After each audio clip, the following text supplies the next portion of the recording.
نحمده ونصلي ونسلم على رسوله الكريم اما بعد فاعوذ بالله من الشیطان اللعین الرجیم بسم اللہ الرحمن الرحیم۔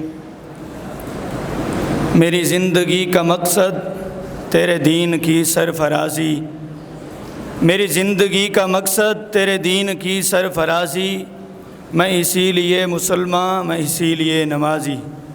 صدق اللہ مولانا العظیم وبلغنا رسوله النبی الکریم الامین المکین الرؤوف الرحیم۔ قال اللہ تبارک وتعالی فی الکلام المجید والفرقان الحمید وما خلقت الجن والانس الا لیعبدون۔ صدق اللہ مولانا العظیم۔ سامعین ذی احتشام، اللہ رب العزت کی بارگاہ میں دعا ہے کہ اللہ رب العزت نے اس بندہ فقیر کو یہاں پر ایک آیت کا کچھ حصہ پڑھنے کی سعادت حاصل عطا فرمائی۔ اللہ رب العزت سے دعا گو ہوں کہ اللہ رب العزت اس آیات کے مفہوم پر اچھے سے اچھی اور بہترین گفتگو عطا فرمائے۔ سامعین ذی احترام، میرا آج کا موضوع مقصد حیات ہے۔ میں نے آپ حضرات کے سامنے جو کلام مجید فرقان حمید کی آیات مبارکہ پڑھی، اللہ رب العزت فرماتا ہے وما خلقت الجن والانس الا لیعبدون۔ سامعین ذی احتشام، اللہ رب العزت فرماتا ہے کہ ہم نے جنوں اور انسانوں کو اس لیے پیدا فرمایا کہ وہ ہماری بندگی کو بجا لائیں، یعنی وہ میری عبادت کو بجا لائیں۔ آج ہم عبادت سے صرف چند ہی معنی سمجھ لیتے ہیں کہ عبادت سے مقصد یہ ہے کہ روزہ رکھ لینا، عبادت سے مقصد یہ ہے کہ نماز پڑھ لینا، عبادت سے مقصد یہ ہے کہ حج کر لینا۔ یہ چند معانی نہیں عبادت کے، بلکہ کسی مسلمان سے اچھی گفتگو کرنا بھی عبادت ہے، کسی مسلمان کو پانی پلانا عبادت ہے، کسی مسلمان کو کھانا کھلانا بھی عبادت ہے۔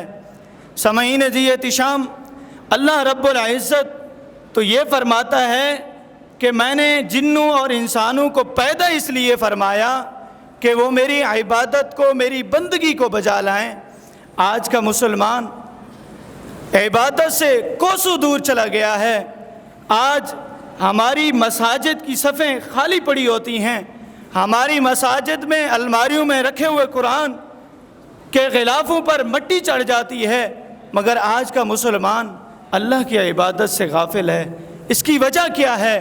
اس کی وجہ یہی ہے کہ ہم نے نبی پاک علیہ الصلاۃ والسلام کی سیرت کو، اللہ کے احکامات کو اپنانا چھوڑ دیا ہے۔ اس کی وجہ یہی ہے کہ ہم نے صحابہ کرام علیہم الرضوان کے اقوال کو اور ان کی سیرت کو پڑھنا چھوڑ دیا ہے۔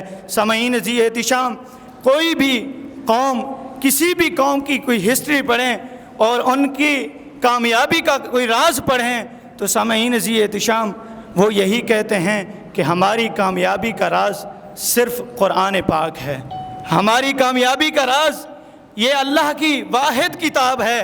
ہم اگر اپنی زندگی کو گزارتے ہیں تو اسے پڑھ کر گزارتے ہیں۔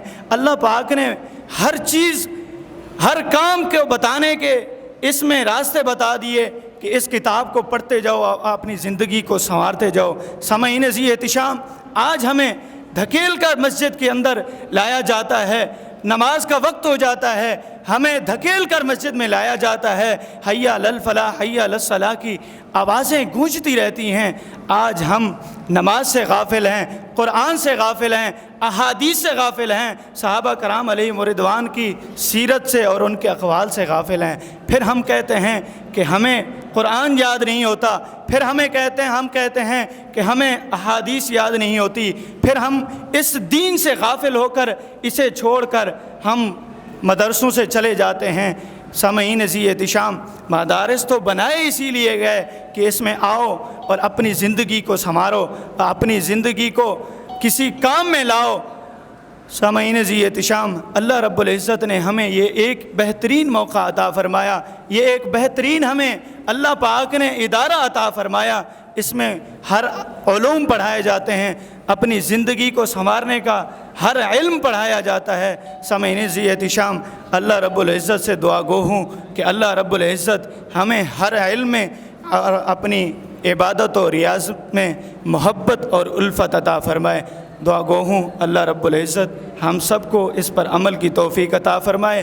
وآخر دعوانا ان الحمد للہ رب العالمین۔